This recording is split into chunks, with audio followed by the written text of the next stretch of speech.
to welcome everyone to April 20th Commissioners Meeting. Join me in the Pledge of Allegiance to the flag.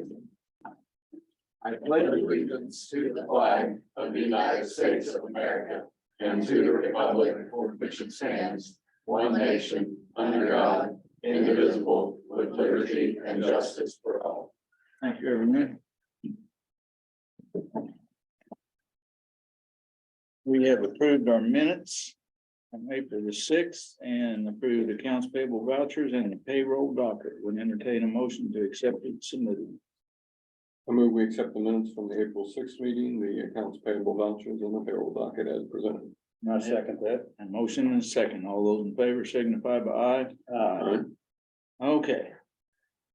Up next, we have Marilyn Emmel has graciously said she would serve on the SERPC appointment. So, Do you want to say anything? you say anything? Oh, no. Thank you for, Just wanting to do it. That's fine. Well, then I just want to be helpful. well, thank you for stepping up to the plate. Mhm. So that being said, I would entertain a motion. Move we accept the appointment of Marilyn Emmel on the SERPC board representing the town of Brooksburg. For 1 year, December 31st, 2023. for a 1 year appointment. I second that. All right, motion and a second. Any other discussion? Hearing none, all those in favor signify by aye. Aye. Thanks again, appreciate it. Thank you. Very nice. Okay. We'll take care of that. Faith, you have the floor, dear. Okay. Or the podium, whatever.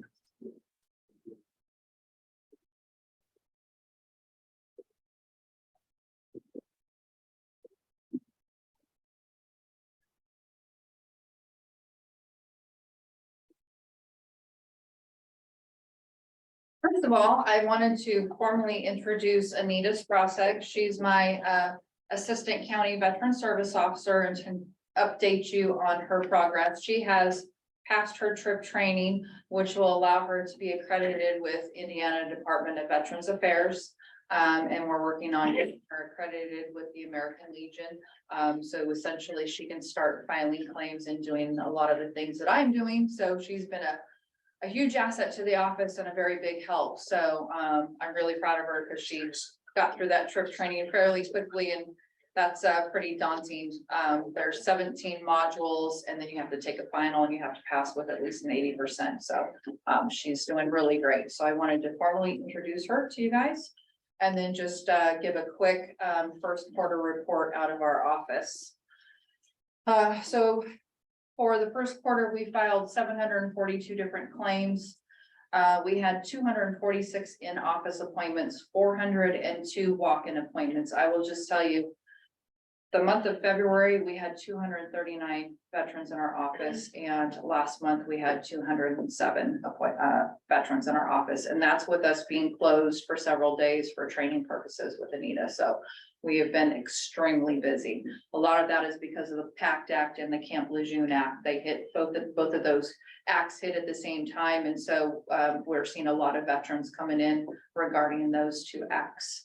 I had 21 out of office interviews. That's mainly in-home visits. I attended 13 different veteran meetings. We had 868 incoming phone calls, 747 outgoing phone calls, and I traveled 817.61 miles. For a breakdown of the claims, I filed 383 service-connected disability claims, 15 veteran pensions, 119 widow pensions.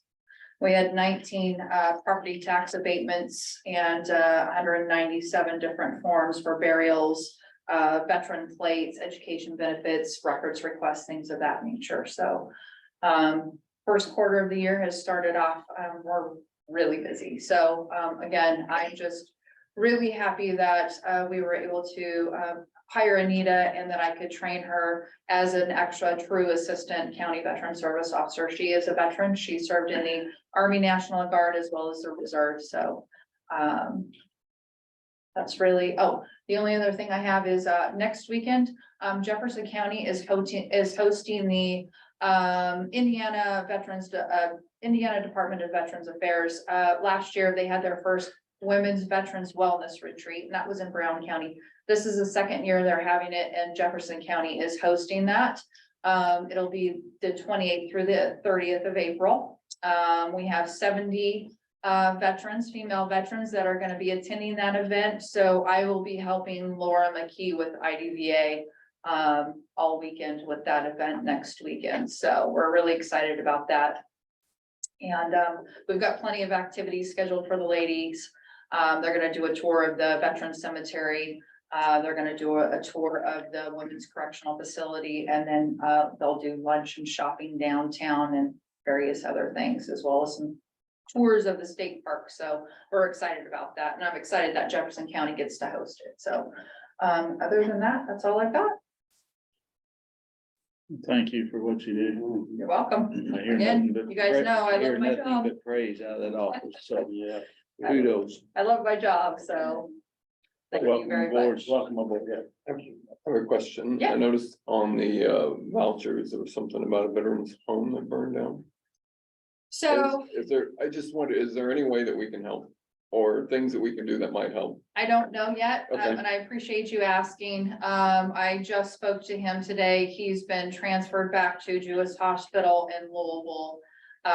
For some, he had just gotten out of Jewish Hospital and was transferred to the nursing home in Carrollton for rehab. And he was only there for about 5 days and ended up having to go back in the hospital. So once they get his medical issues cleared up, he'll be going back to the rehab facility in Carrollton. And then once he's there, I plan on doing another home visit to sit down and go over some things. I spent part of the day Friday over there, he lost everything. When the ambulance came and took him, he was literally in a pair of pajama pants and wrapped up in a blanket. That was it. He lost everything. So I purchased, some tennis shoes, some, clothes, shirts, literally everything. And then just the cheap little straight talk cell phone with some minutes for him. He lost his wallet, just everything. So, until his health improves, and that's the other thing, he does have a neighbor that I'm working with, because he has nowhere to go. So the nursing home will not release him unless he has a place to go to. So that's what we're working on too. But right now, everything's kind of on pause because like I said, he's back over in Jewish Hospital in Louisville. So when I have more information, I'll reach out to you and let you know Okay. about that. But thank you for asking. I appreciate that. That means a lot. I know not only here, but the veterans group at Dow Chemicals and looking for people to help. And so that would be another source of help. That would be amazing. So, Thank you for that. okay. Absolutely. Thanks. Okay. Next, we have amendment to the unsafe building ordinance, second reading. We have to read second.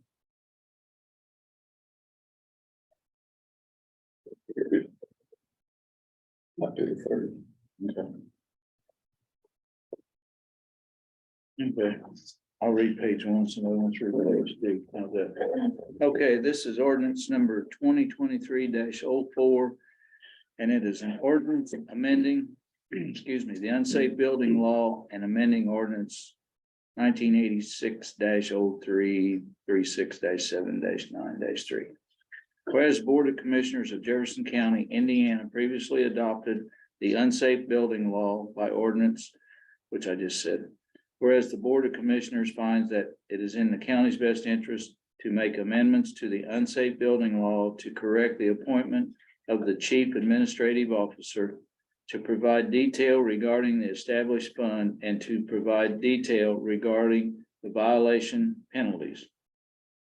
Now therefore be it ordained by the Board of Commissioners of Jefferson County, State of Indiana, ordinance 1986-03, 36-7-9-3 is amended to remove the following language from subsection C.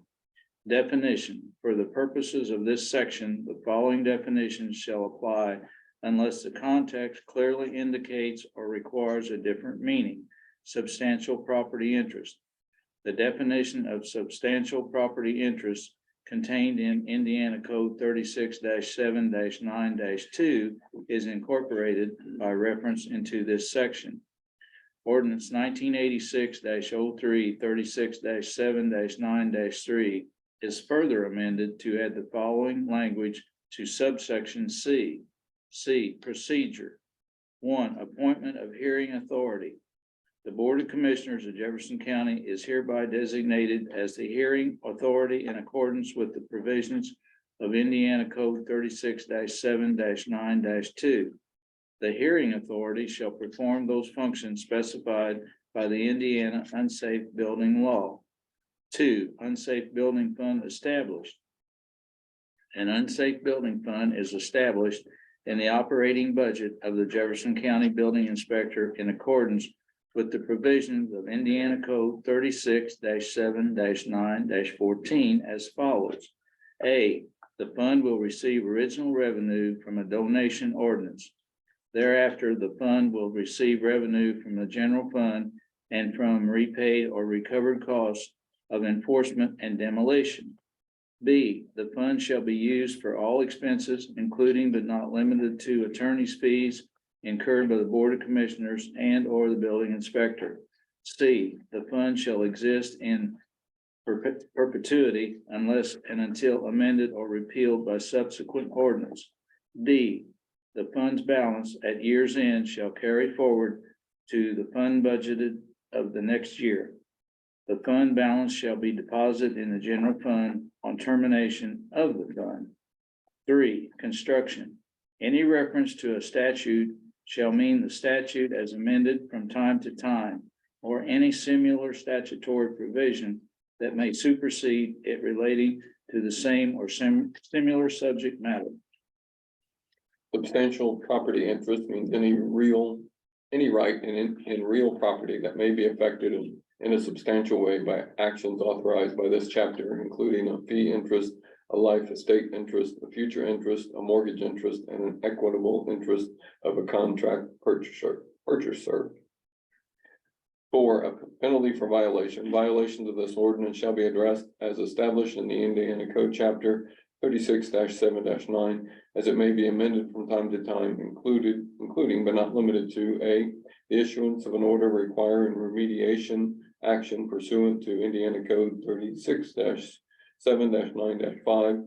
B, the issuance of a continuance enforcement order under Indiana Code 36-7-9-7 and or multiple civil penalties up to the amount allowed by Indiana Code 36-7-9-7, currently $5,000 per.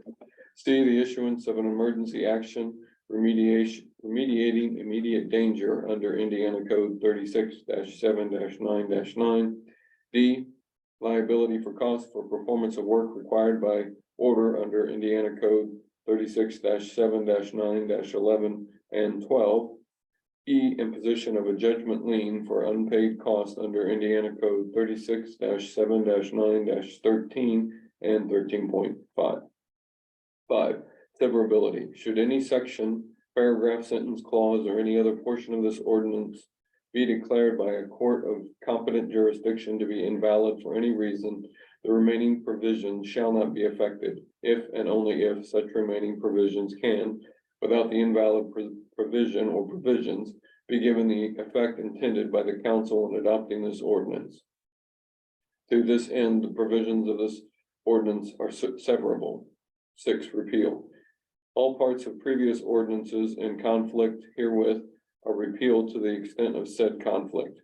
7, effective date. The ordinance shall be in full force and effect upon adoption and compliance with Indiana Code 36-5-2-10.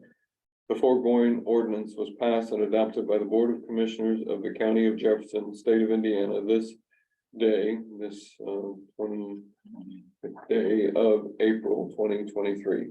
Board of Commissioners. Okay, we've had the second reading. I'll make a motion to forego the third reading and. Sure, I move that we forego the third reading of this ordinance. I second that. Okay, I had a motion and a second to forego the third reading. All those in favor signify by aye. Aye. Now we need a motion to pass. I move that we pass ordinance number 2023-04, ordinance amending the unsafe building law and amending ordinance 1986-03, 36-7-9-3. I second. Okay, motion and a second. All those in favor signify by aye. Aye. Okay, ordinance number 23-04 is hereby adopted. Okay, Mr. Troy.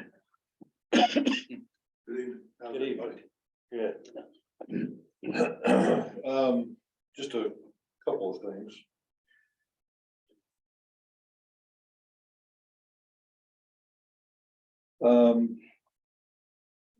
You guys should have received an invitation for a meeting on next week, April 26th at 10 a.m. at Ivy Tech. It's the Community Emergency Plan Committee. In 5 years, I've actually called upon that group now for this be the second time. So I think I mentioned to you the last time it was for the total solar eclipse that's supposed to be occurring in 2024. Supposed to be, Well, it will be. I'm not a scientist, so, but it will, Out of our- it will. It's kind of out of our hands. Yeah, it is. It totally is.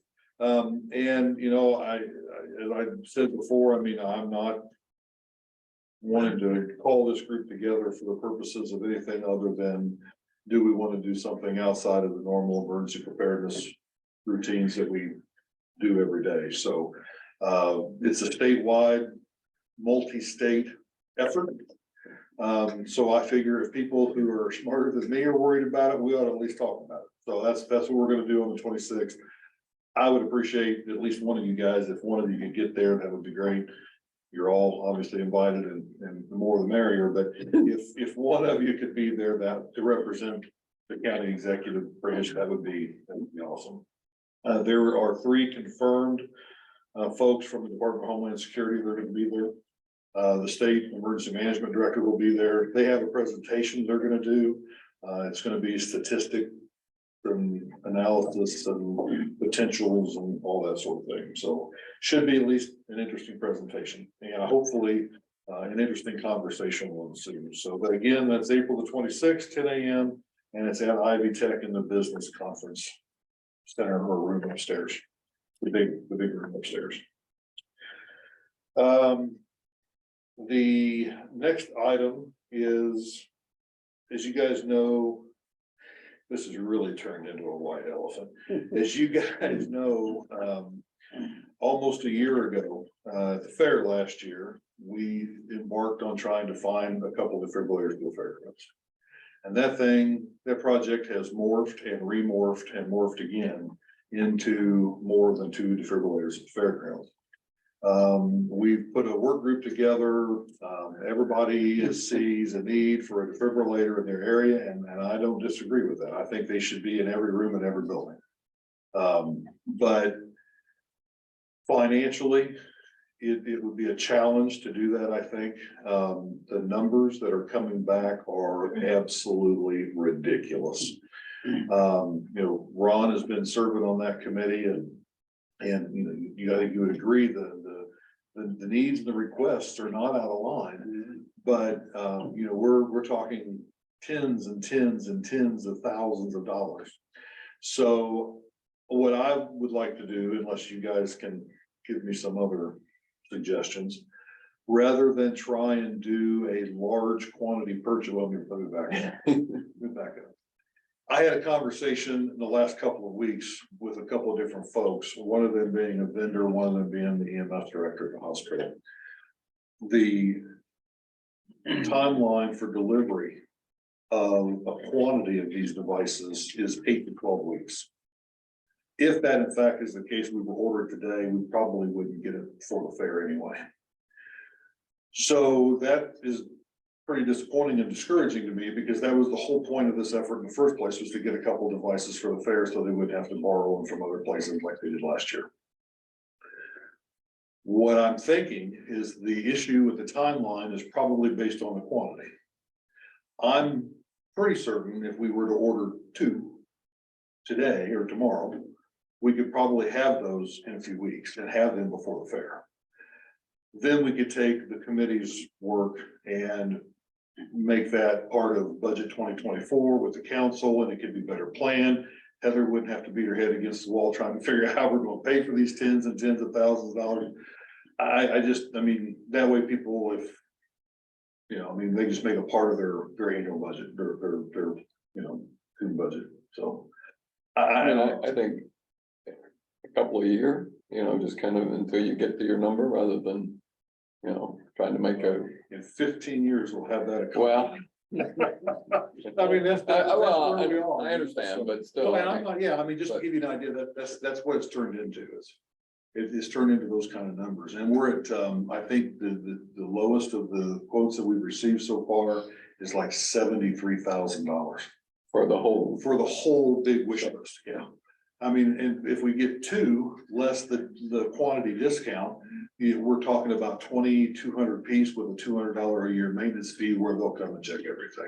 So for less than $5,000, we could take care of the fairgrounds and be done with it. They would just be loaners anyway, right? Well, for the fair, I think they could be relocated when the fair when it's not fair season. But I think the community building, as much as that building is used, I think the community building could probably have that device in it year round. And I don't know whether the extension office would want one in their building year round or what, but I would suggest that of the two that are for the fairgrounds, I would leave one in the community building year round. Just because of the evening and weekend activities in there. I would sure hate to send that somewhere else and then sign an event or something happen in there on a, you know, something on a Saturday or a Sunday in there in the middle of December, you know. You say, well, why'd you move it when, you know, sure, I understand. it's just, I mean, That question would come up. it would happen, as sure as the world. So, Well, these were to be like portable units anyway, not stationary, right? well, they're portable in the sense that, I mean. Reason I'm saying, because during the fair, you can take one like maybe to the main office. And then the other one over to the grandstand. Yeah, sure. You know, you don't have time to run 10 minutes if somebody's in distress. Right. You need to be able to get to them. Yeah, ASAP. the group had talked about the community building and the arena. It would be the two opposite ends, you know, would be probably the two best places for those at the fairgrounds. And then the one out of the arena, you could move to the extension office or any place else you really wanted to, leaving the one at the community building to protect the fairgrounds in the off season. I think you'd be You fine. know, like during the day of the auction, you can have it there at the auction, and then that evening move it to the grandstand or whatever. So. Right. So anyway, that would be my recommendation, and unless you guys think otherwise, I think we can just make short work of this and be done with it, and put it on the agenda for the 24 budget. I mean, get two to get started. Because like you said, it's probably the order is the issue. The amount. I think the If quantity you is, just ordered 10, I bet they could have them next week. well, yeah, that's my assumption is that it's the quantity is the How issue. many was it? I don't have my paper. 30, but that includes, and now the second part of that is that the committee includes the new jail. And their list, so if we just do the fairgrounds with the new construction, I'm not sure about the jail inspection, and there may be something else with that you may need to consider. But, you know, everybody else who has not had one all this time, I mean, wouldn't be any different than years past, so. But there may be some specific requirements that I'm not aware of that you may need to address as part of the new jail. But I think that's probably the most prudent thing to do. And then the sheriff can, you know, you can address that with the sheriff, and then everybody else can just address it with the council as part of their 24 budget. Well, the state jail inspector is supposed to be at the meeting Thursday. I'll run that by him and say, Okay. and that way we're ahead of the game. You know, the jail and the sheriff's department have both been part of that committee, and John's aware of what's going on, and he's not aware of this newest recommendation, but he's working on the jail end of it, so I mean, I'm sure he could pick up whatever you guys decide to do. But if that's what we want to do, I'll reach out to him in the morning just to let him know, so he's not, you know, any further behind than what he needs to be. So then the second question is that something we do need to take back to the council, or can we, with their authorization, just go ahead and make that purchase of two, or how would you want to proceed that way? I don't know that there's money appropriated anywhere to pay for that right now. Unless maybe out of building. I don't know. Even if we use Why not ask ARP funds, we have to be advertised, right? Mhm. Our deadline is Monday for the May meeting. No, yes. Monday at noon, I have to have everything to the paper if I want it for the May meeting. So I could advertise it and it could be. Potentially, we could go ahead and have everything in line for May. I will reach out first thing in the morning and I'll get a quote specific to that lower quantity without the quantity discount, and we'll see what they tell me about. You know, two units in the timeline to make sure that we can at least shoot for the July 4th deadline or whatever and see if they can meet that or if they feel comfortable in meeting that, and we'll, that way you should be able to. Second week of July this year, Yes, don't put trade every other week. no, I know the big show's the 10th, I believe, so that would be, so it should be the 9th through. Okay. If we just tell them 1st of July, then, you know, hopefully we Sure. can get it done. If you find out when you're in, we'll find out. I just didn't wanna Sure. keep going down that rabbit hole and not With have Andy something. next time. Yeah, exactly. So anyway, okay, that's all I have. Any questions for me? Thank you very much. Thanks, Charlie. Okay, our highway superintendent, Mr. Phillips is not here. He's in class, but he got with me. And he just wanted to let everybody know, we got several requests for proposals for countywide bridge inventory inspection. And those who submitted were United Consulting, HMB Professional Engineers, American Structure Point, Butler Fairman and Seaford, USI Consultants, BLN, Beam Longs Nev, SJCA, and Resolution Great Group Incorporated.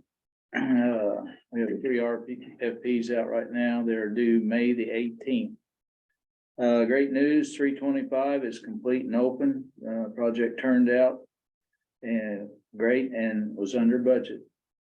Crews continue to clean up down trees, trim trees, fill in potholes, ditch, replace culverts, all materials and grade roads. Crack seal has been completed on Burgadine Road, Deputy Pike West of State Road 3, Camp Meeting Road, 700 West, and currently they're working on Thornton Road. So that's a quick update from on County Highway. Tricia, do you have anything? Yeah, I know. Well, earlier this week, I was approached by Safe Place, and they would like to bring the shelter on board as part of their co-op to help children. Basically, is the shelter would be a place where if any kid who felt they were in danger or having trouble at home, they could seek out help by just coming into the shelter and saying, I need help. It doesn't cost the shelter a thing to be part of this program. We just advertise that we are a safe place for children, and they give us a 20-minute training course where we find out who we call when a kid comes in, what to exactly do while the kid's there in our help. They said on average that it would be, they would be at our facility and with that child within a half an hour of me making the phone call to them that we have a kid in need. I just think it would be a great opportunity to kind of help the community a little more, letting us be a safe place. Does anybody local respond or? Yes, I'm just curious where they, the Jefferson County Youth Center, I want to say, is who comes up. Let me find where, Troy Hedges, Troy Hedges. yeah, I think that's who it was. Do you have an agreement or anything you have to sign? Well, they give me a sample of what it would be like, but it's nothing. It's just basically who we are. If you want to, y'all want to read, I should have made copies for you all of that, but was my only question, if it would remove us Yeah, unfortunately. from, you know, liability. I mean, I think it's a good idea. Don't get me wrong. Well, like Kroger, I think Kroger, Walmart.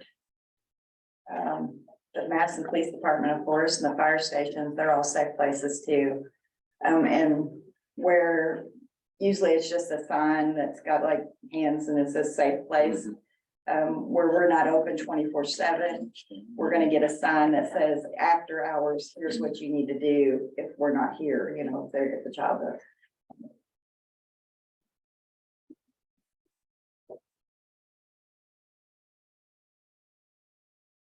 I mean, okay, I just,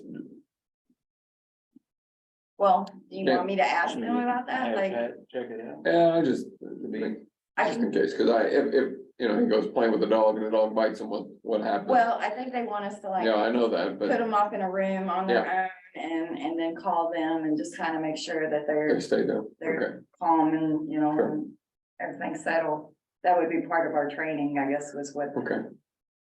but, the only like, what I've been asking them and they didn't know how, it's like, what if a child comes in with their parent and says, I need help?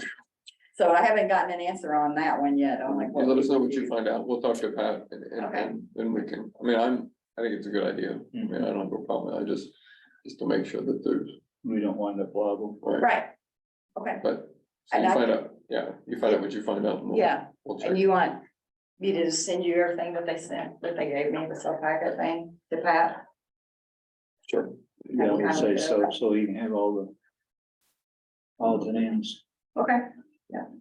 That's, we're doing good. Well, we have a couple of dogs tied to our fence, so, yeah, during open hours. Yeah, I guess they were Kentucky dogs, because one of them's been reclaimed since then, and they were from Milton, Kentucky. That dog, one of them was.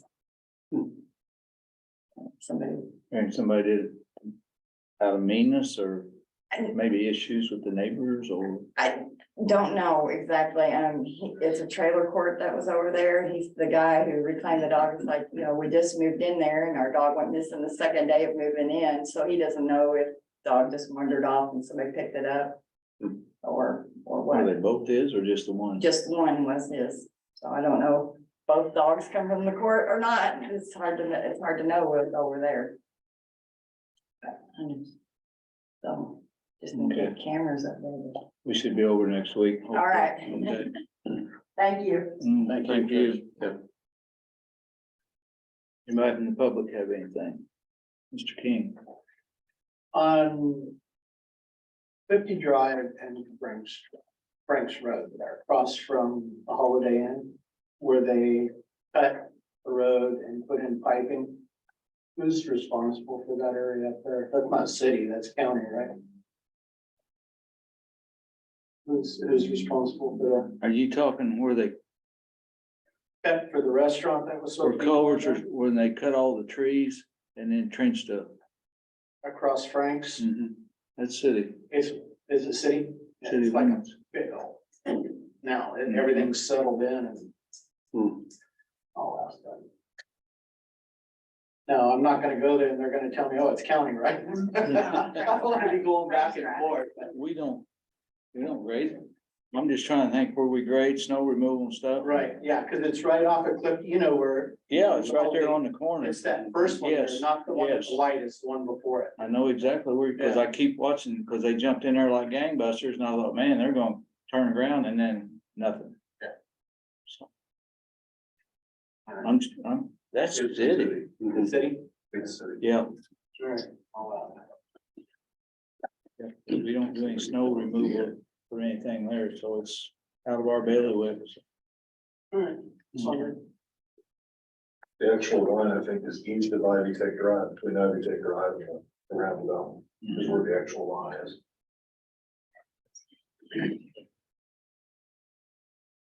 Mr. Lee, do you have anything?